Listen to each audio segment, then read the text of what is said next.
मागच्या पाठात आपण पाहिलं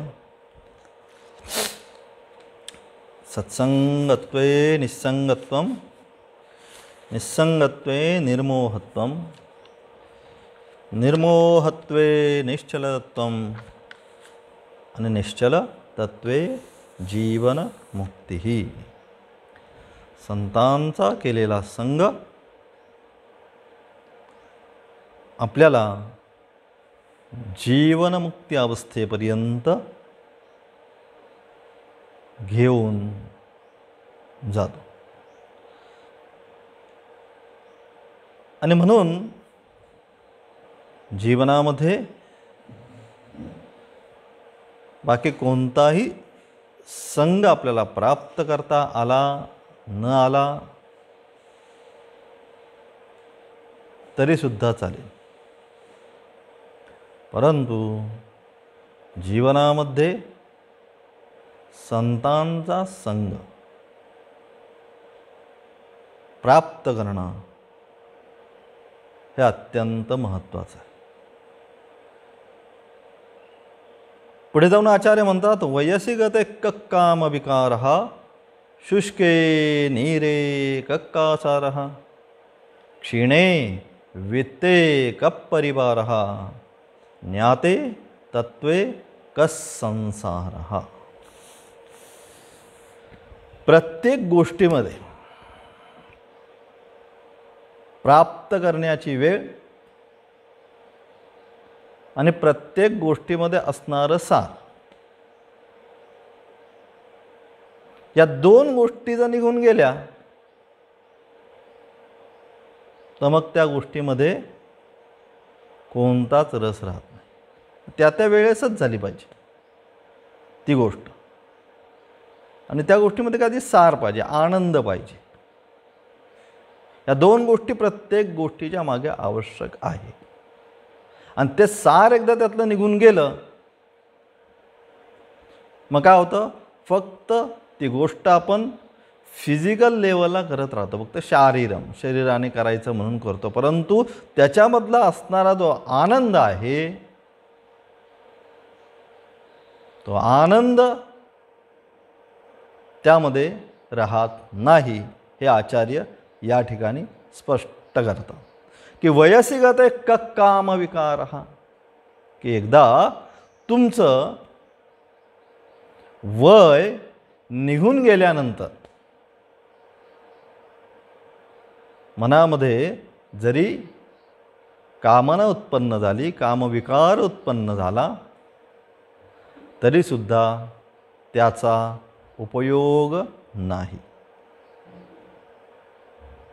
शुष्के नीरे कक्कासारः, शुष्क म्हणजे सुकलेला, नीर पाणी, कासारा म्हणजे तलाव, की एकदा तलावामधलं पाणी संपलं की त्या तलावाचं काहीही प्रयोजन राहत नाही. क्षीणे वित्ते क परिवारः, एकदा कुटुंबातील पैसा, वित्त म्हणजे धन, पैसा संपल्यानंतर ज्याप्रमाणे त्या कुटुंबामध्ये पण काही अर्थ राहत नाही. आणि ज्ञाते तत्वे कस्संसारः, एकदा तत्वाला प्राप्त केलं, परमेश्वर काय आहे जाणून घेतलं की त्या तत्वज्ञानी जो आहे त्याच्या दृष्टीवर संसार राहत नाही.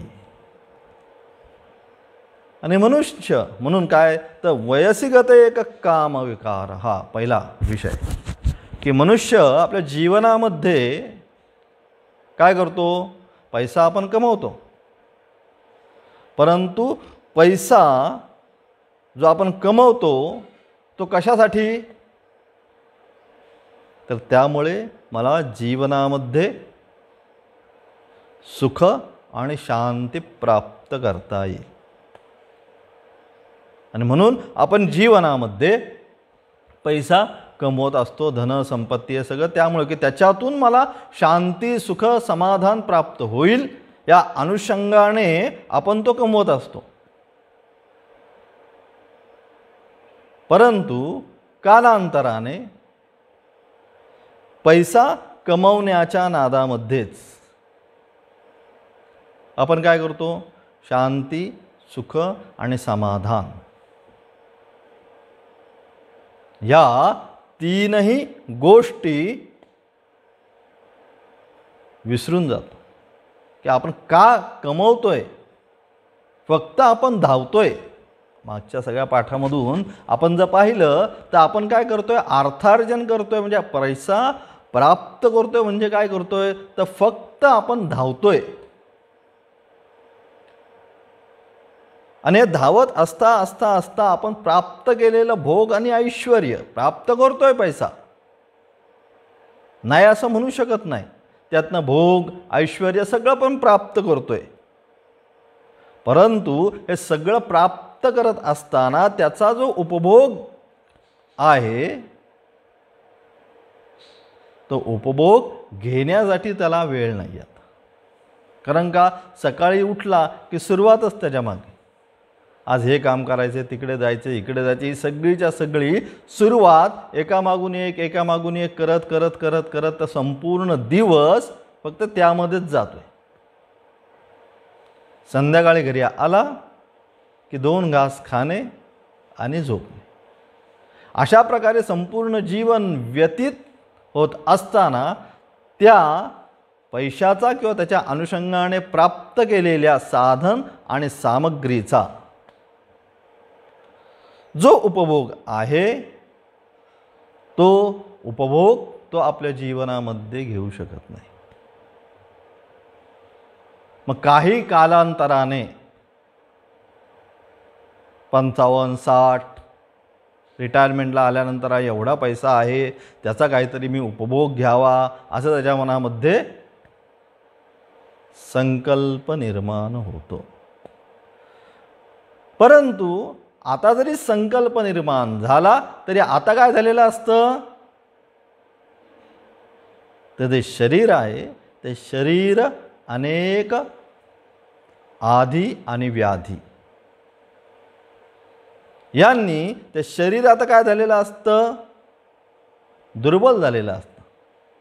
त्यामुळे प्राप्त संपत्तीचा उपभोग जो आहे ना, तो प्राप्त संपत्तीचा उपभोग तो घेऊ शकत नाही. आणि म्हणून एवढी जरी सगळी संपत्ती प्राप्त केलेली असली तरी उतार वयामध्ये म्हणजे त्याचा जो भोग घ्यायचा असतो तो भोग याला घेता येत नाही. आणि मग प्राप्त संपत्तीचा उपभोग घेता येत नाही म्हणून मनामध्ये काय होतं, पुन्हा तीव्र दुःख, की अरे अतीव दुःख त्याला प्राप्त होतं. एवढं सगळं मी प्राप्त केलं, एवढ्या कष्टाने प्राप्त केलं, परंतु आता मला 2 जास्तीच्या आंब्याच्या फोडी खायच्या म्हटल्या तरी खाता येत नाही. कारण का, डायबिटीस आता झाला आहे, डॉक्टरांनी सांगितलं आहे यापुढे गोड खाता येणार नाही. वयसी गते काम विकार, हा एकदा वय गेलं की त्या काम आणि विकार मनामध्ये येणाऱ्या इच्छा त्या तुम्ही पूर्ण करू शकत नाही. आणि म्हणून कारण का, तर तुमची इंद्रिय शरीर आहे, हे शरीर आता तुम्हाला साथ देऊ शकत नाही. त्याचप्रमाणे शुष्के नीरे कक्कासारः, तळ्यामध्ये आचार्य म्हणतात जोपर्यंत काय असतं, पाणी जोपर्यंत तळ्यामध्ये आहे तोपर्यंत काय, त्या तळ्याचा उपभोग सगळे घेतात. मग मनुष्य जाईल ते पाणी पिण्यासाठी आणेल, जनावरांना आपल्या पाजण्यासाठी वापरेल, अनेक प्रकारचे पशु पक्षी काय करतील, त्या तळ्याच्या काठावर येऊन बसतील, खेळतील, बागडतील. आणि त्यामुळे त्या तळ्याची असणारी एक शोभा, ती शोभा कशी राहील, ती शोभा अतिशय सुंदर आणि देखणं राहील. सुंदर त्या तळ्याच्या काठी आलं की आपल्याला बरं वाटेल जरासं. अनेक प्रकारचे पशुपक्षी तिथं विहार करतायत. हंस तिथं आहेत, बदक आहेत, अनेक प्रकारचे पक्षी पोहतात आहे. कडेला अन्य काहीतरी पशुपक्षी बसलेले आहेत आणि अतिशय सुंदर आणि लोभस दृश्य त्या तलावावर आपण पाहतो. परंतु कुठपर्यंत? जोपर्यंत त्याच्यामध्ये पाणी आहे तलावात तोपर्यंतच काय होतं, तर तोपर्यंतच हे संपूर्ण दृश्य आपण पाहू शकतो. आणि जेव्हा त्या तळ्यामधलं पाणी संपेल तेव्हा काय होणार आहे, त्या तळ्याची असणारी शोभा सुद्धा त्याबरोबर काय होईल, संपेल. कारण एकदा जल संपलं, पाणी संपलं की आता त्या ठिकाणी कोणीही सुद्धा यायला मागणार नाही. आणि म्हणून जी पूर्वी त्याची जी शोभा होती ती शोभा आता दिसणार नाही. तिसरा आचार्य म्हणतात, क्षीणे वित्ते कः परिवारः. महत्त्वाचा प्रश्न. पुन्हा आत्तापर्यंत अनेक श्लोकांमधून हाच विषय आपण सातत्याने शिकत आलो की क्षीणे वित्ते कः परिवारः, की मनुष्याकडे जेव्हा जोपर्यंत पैसा आहे तोपर्यंतच काय होतं, सगळे मग तिथे त्याच्याकडे येत राहतात. त्याची स्तुती सुमन त्याच्यावर वाहत राहतात. तू अमुक, तू तमुक. मागच्या वेळेस आपण पाहिलं बरं तर म्हणतात नीतिशतकामध्ये काय, यस्य अस्ति वित्तस्य नरः कुलीनः. त्या अनुषंगाने सगळेजण त्या ठिकाणी येत आहेत, त्याची स्तुती सुमन गात आहेत. परंतु हे सगळं कुठपर्यंत, जोपर्यंत त्याच्याकडे अर्थ वित्त पैसा आहे, तो देण्याचं दुसऱ्याला सामर्थ्य आहे, दान देण्याचं. कोणी आला की थोडं स्तुती सुमन केली की तुला काय पाहिजे की देऊन टाकलं, तोपर्यंतच हे सगळं. आणि ज्या क्षणी त्याच्याकडील वित्त पैसा ज्यावेळेस संपेल त्यावेळेस काय, त्याच्याकडं कोणीही डोकून पाहू शकत नाही. आणि मग ज्याच्यावर इतक्या दिवस संसार समाज स्तुती सुमन वाहत होता, तोच संसार आता काय करतोय, त्याचा अपमान करायला त्यांनी काय केली, सुरुवात केली. मग काय केलं, म्हणून सुभाषितकार म्हणतात काय, त्यजन्ते मित्राणि धनैर्विहीनम. एकदा तुमच्याकडचा पैसा संपला, तुमच्याकडनं काही आर्थिक मला प्राप्ती होत नाही असं एकदा लक्षात आलं की कोण, त्यजन्ते मित्राणि. त्याचे जे मित्र होते ते सगळे मित्र काय होतात, एक एक एक एक मित्र आता सोडून जायला लागतात. काय त्याचा उपयोग नाही, उलटा तो जवळ आला की 2 रुपये आपल्याला द्यायला लागतात, 100 रुपये आपल्यालाच खर्च आहे म्हणून ते सगळे त्याला काय करतात, दूर दूर दूर सोडत निघून जातात. दाराश्च भृत्यश्च सृदजनश्च. केवळ मित्रच नाही तर कोण कोण, कधी कधी अहो तुम्ही काहीच कमवत नाही, त्यापेक्षा माझ्या घरी बरं होतं म्हणून कधी कधी पत्नीसुद्धा सोडून जाते. दारा म्हणजे पत्नी. भृत्याश्च, भृत्य हा म्हणजे नोकरसुद्धा काय करतात, पैसा नाही म्हटलं तुम्ही आम्हाला काय देऊ शकत नाही पण ते सुद्धा काय करतात, सोडून जातात. सृद जनाश्च. आत्तापर्यंत जे त्याच्यावर स्तुती आणि सुमन वाहत होते ते सगळे सृद, ते सुद्धा आता काय करतायत, ते सुद्धा सर्वजण आता काय करायला लागले, त्याला सोडून सोडून सगळे जायला लागले. तमच्या अर्थवंत म्हणे अशा प्रकारे हे सगळे जरी पैसा नसताना जेव्हा सोडून जातात ते सगळेच्या सगळे सुभाषितकार म्हणतात काय, तमच्या अर्थवंतम पुनर्आश्रयन्ते. काही काळाने त्यांना लक्षात येतं की ज्याला आपण सोडून दिलेलं आहे त्याला कुठून तरी मोठ्या द्रव्याची, मोठ्या पैशाची प्राप्ती झालेली आहे. मग ते काय करतात, ते सगळेच्या सगळे तमच्या अर्थवंतम पुनम आश्रयंते. एकदा याच्याकडे पैसा आला की ते सगळेच्या सगळे काय होतं, पुन्हा त्या ठिकाणी येतात, पुन्हा त्याची स्तुती सुमन करायला लागतात. अर्थो हि लोकस्य पुरुषस्य बंधुः. आणि म्हणून सुभाषितकार काय म्हणतात की अर्थ म्हणजे पैसाच मनुष्याचा खरा बंधू आहे. की म्हणून जोपर्यंत पैसा तोपर्यंत संसारामध्ये त्याला किंमत. बघा तुम्ही, ज्याच्याकडे तुम्ही गेला कधी लग्न समारंभाला, याला त्याला सत्यनारायण पूजे, याला त्याला अलग अलग, या सगळ्याला तुम्ही गेला की तुम्ही अनुभवता की ज्याच्या का आर्थिक बल जास्त तो आला की सगळे त्याच्या मागे धावणार, त्याची स्तुती सुमना करणार. आणि ज्याच्याकडे अर्थ नाही त्याच्याकडे कोणी बघणार नाही. ही वास्तविक संसाराची कथा आहे, दुसऱ्या संसारामध्ये काही नाही. म्हणून सांगितलं काय, लोकस्य अर्थो हि लोकस्य पुरुषस्य बंधुः. अर्थ म्हणजे पैसाच वास्तविक आता लोकांचा खरा मित्र आहे. आणि म्हणून जोपर्यंत पैसा तोपर्यंत हे सगळे, जेव्हा पैसा संपला तेव्हा हे सगळे पाठ फिरून निघून गेले. म्हणून आचार्य तर म्हणतात काय, क्षीणे वित्ते कः परिवारः. एकदा का तुमच्याकरता पैसा संपला की हे कोणीही तुम्हाला विचारायला येणार नाही.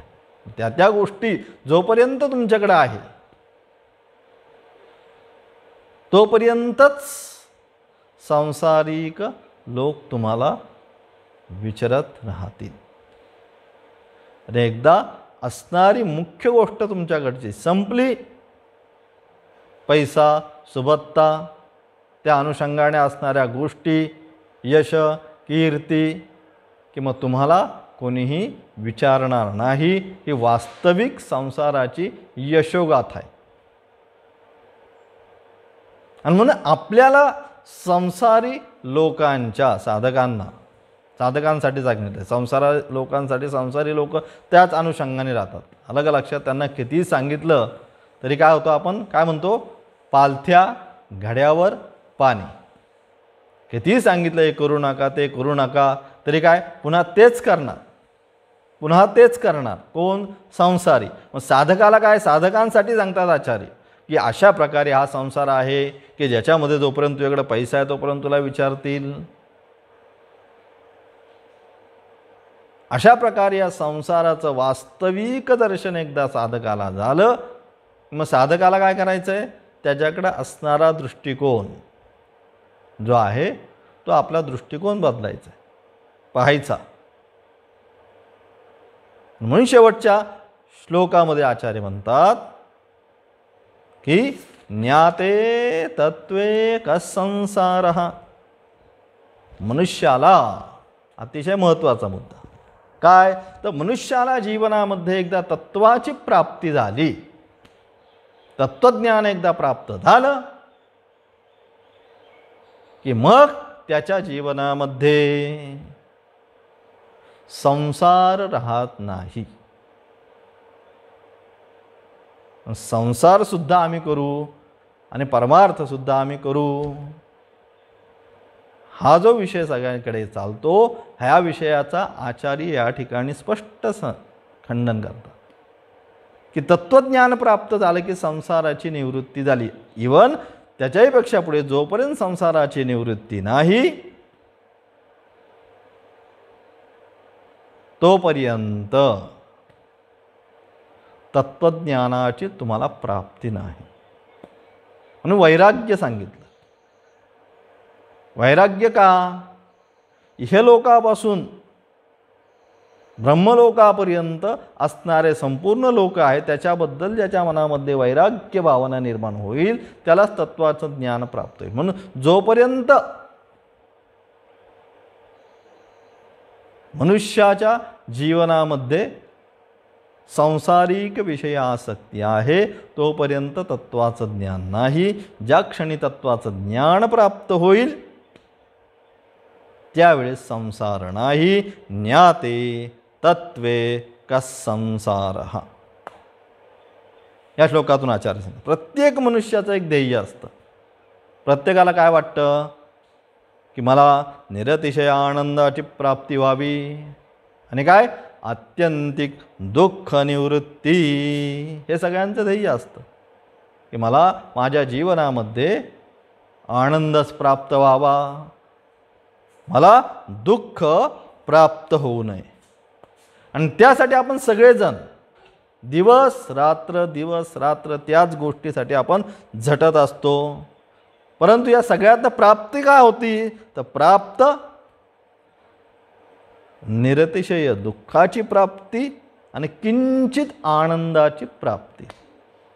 सुख जवा एवढे दुःख पर्वता एवढे संसारामध्ये सांगितलं संतांनी की सुख किती आहे संसारामध्ये. तर संसारामध्ये जे सुख आहे ना ते संसारामधलं सुख जवा म्हणजे बारीक अतिशय, आणि दुःख पर्वता एवढे म्हणजे दुःख संसारामध्ये अधिक आहे आणि सुख किंचित आहे. म्हणून गीता काय सांगते यत्तदग्रे मृतोपम परिणामे विषमिव. गीताने सांगितलं सांसारिक सुखाची व्याख्या की पहिल्यांदा कसं वाटतं यत्तदग्रे अमृतोपमम, पहिल्यांदा त्याला बरं वाटतं संसारामध्ये नवीन नवीन, परिणामे विषमिव. नंतर काय, नंतर फक्त आणि फक्त संसारामध्ये दुःखच आहे. हे झालं सांसारिक वास्तव. परमेश्वराचं यत्तदग्रे विषमिव परिणामे मृतोपमम, पारमार्थिक सुख कसं आहे पहिल्यांदा कष्ट आहे आणि नंतर सुखच आहे.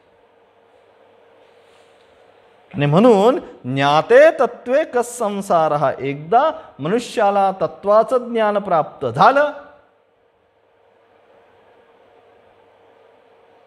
की त्याच्या दृष्टीने संसार हा नसतो. आणि म्हणून सर्वात महत्त्वाची गोष्ट जोपर्यंत संसार आहे तोपर्यंत परमार्थ नाही. अनेक वेळा आपण पाहतो, आपण म्हणत असतो अनेक वेळा की काय संसार करू आणि परमार्थाकडे जाऊ. संसार आणि परमार्थ ज्या आहेत ना या दोन्हीही एका नाण्याच्या दोन बाजू आहेत.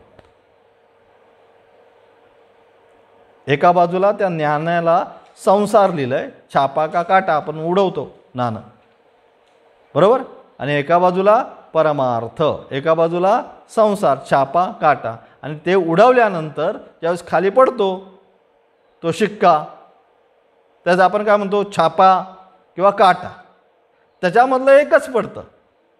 तसं एक तर संसार तरी प्राप्त झाला पाहिजे, नाही तर परमार्थ तरी प्राप्त. दोन्ही नाही, नाणं कधी उभं राहत नाही. काय होतं एकाच बाजूला पडतं, एक तर सांसारिक बाजूला पडेल नाहीतर पारमार्थिक बाजूला पडेल. मग ज्या बाजूला पडेल तेच. मग परमार्थ तर परमार्थच आहे. परमार्थामध्ये संसार नव्हता किंवा परमार्थामध्ये संसार येत नाही. मग संतांचा संसार हा संसारच नव्हता.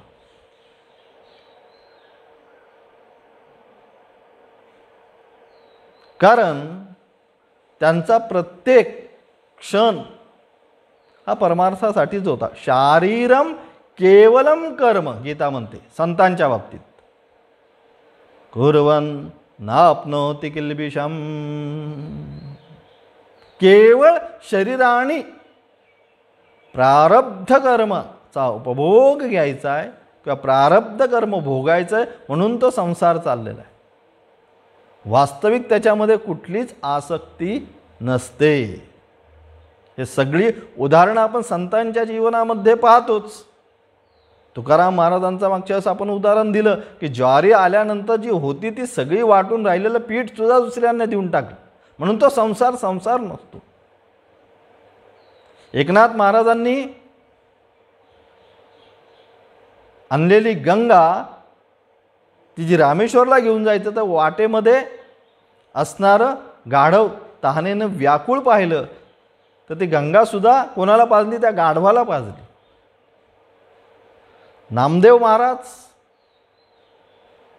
कुत्र्याने ज्यावेळेस ती त्या ठिकाणची रोटी पोळी घेऊन पळालं तर त्याच्या मागे ते धावत सुटले तुपाची वाटी. आणि जनी तर सुंदर म्हणते, दळिता कांडिता तुझं गायीना अनंता, की माझ्या सगळ्या जरी या क्रिया सांसारिक होत असल्या तरी माझं चित्त कोणाकडे आहे? तर माझं चित्त परमेश्वराकडेच आहे. आणि म्हणून वास्तविक पाहता तो संसार हा संसारच नसतो, कारण त्याच्यामधली आसक्ती जी बुद्धी आहे ही आसक्ती बुद्धी त्यांची साधू आणि संतांची संपलेली असते. फक्त शरीर प्रारब्ध आहे तोपर्यंत तो चालत राहतो. आणि म्हणून जेव्हा या ठिकाणी आचार्य म्हणतात ज्ञाते तत्वे कस संसार, एकदा तत्वाचं ज्ञान तुम्हाला प्राप्त झालं, परमेश्वर काय हे तुम्हाला कळलं की मग संसार नाही. म्हणजे जोपर्यंत संसार आहे तोपर्यंत परमार्थ तत्व नाही. कारण संसार काय आहे? व्यावहारिक सत्य. मिथ्या शब्दाच्या ज्यावेळेस आपण व्याख्या केली मागे त्यावेळेस आपण पाहिलं संसार संसार म्हणजे काय? संसार हा व्यावहारिक सत्य आहे. वास्तविक सत्य काय आहे? वास्तविक सत्य म्हणजे फक्त आणि फक्त पारमार्थिक सत्ता, हे वास्तविक सत्य. आणि म्हणून ती पारमार्थिक सत्ता जी आहे ज्यांनी प्राप्त केली, कोणी? साधू संत यांनी काय केली? ती पारमार्थिक सत्ता प्राप्त केली. म्हणून त्यांच्या अनुषंगाने संसार हा संसार नाहीच.